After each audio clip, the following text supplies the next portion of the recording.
شروع کرتا ہوں اللہ کے نام سے جو بڑا مہربان اور نہایت رحم کرنے والا ہے۔ حضرت ابو ذر رضی اللہ تعالیٰ عنہ کہتے ہیں کہ میں نے کہا اے اللہ کے رسول مجھے نصیحت کیجیے۔ آپ صلی اللہ علیہ وآلہ وسلم نے فرمایا جب تم سے کوئی برائی ہو جائے تو اس کے بعد کوئی نیکی کرو جو اسے مٹا دے۔ میں نے کہا اے اللہ کے رسول کیا لا الہ الا اللہ کہنا بھی نیکی ہے؟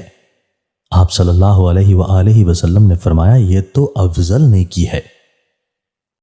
حضرت عبداللہ بن عباس رضی اللہ تعالیٰ عنہ سے مروی ہے کہ رسول اللہ صلی اللہ علیہ وآلہ وسلم نے فرمایا اے قریش کے نوجوانوں اپنی شرمگاہوں کی حفاظت کرو، زنا نہ کرو، خبردار جس نے اپنی شرمگاہ کی حفاظت کی اس کے لیے جنت ہے۔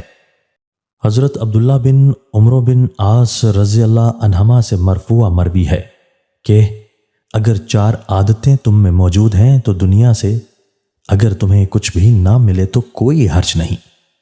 امانت کی حفاظت، سچ بولنا، اچھا اخلاق اور پاکیزہ حلال لقمہ۔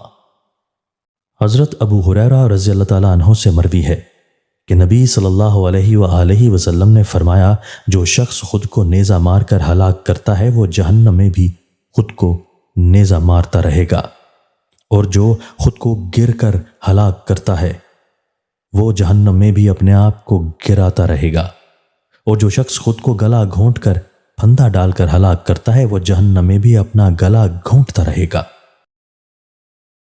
دوستو، اللہ تعالی ہمیں ان احادیث مبارکہ پر عمل کرنے اور اپنی زندگیوں کو سنوارنے کی توفیق عطا فرمائے۔